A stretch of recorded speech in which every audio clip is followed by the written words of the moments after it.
Hello and welcome to my channel. Here I review new movies and television shows and release a new review every day from Monday to Friday. Today, we're going over Barbarian, directed and written by Zach Kreger.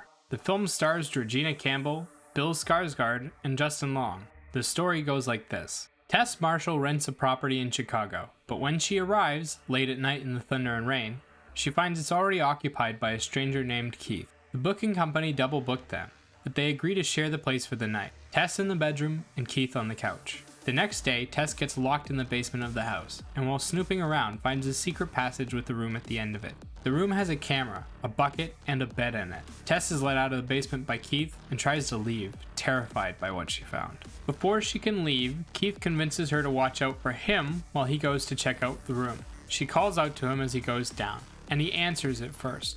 But after a few minutes of being downstairs, she hears him scream and then he stops answering. The writing in this film is exceptionally bad. It relies heavily on every character having zero survival instincts and the monster sucks. It isn't scary once you know what it is, and the story behind its creation doesn't make any sense. It feels more like an afterthought than a planned out storyline.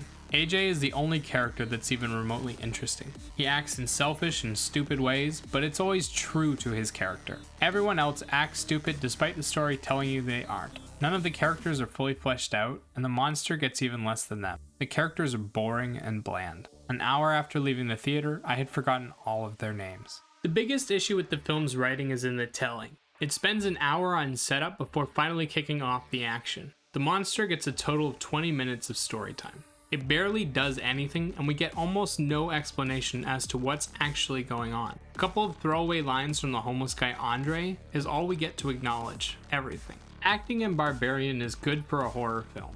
The cast does a good job of building up the tension, and the reactions are great. There's a lot of intense emotion, and the acting does a lot to heighten the atmosphere. Bill Skarsgård plays the nervous and gentlemanly Keith. Georgina Campbell plays the scaredy cat Tess with a heart of gold. And Justin Long plays AJ, the world's biggest dickhead.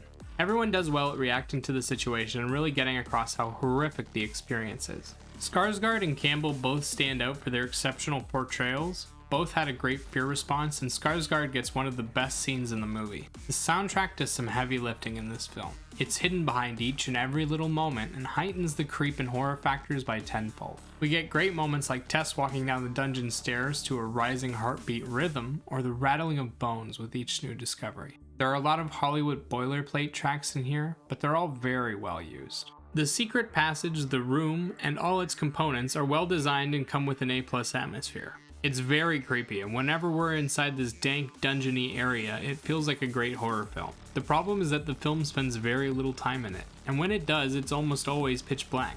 So the only thing visible is the characters holding their flashlights. It's scary at first, but quickly becomes mundane as the jump scares start to become more predictable. The violence is more implied than shown, and the one time we do see it in visible lighting, it looks cheap and fake.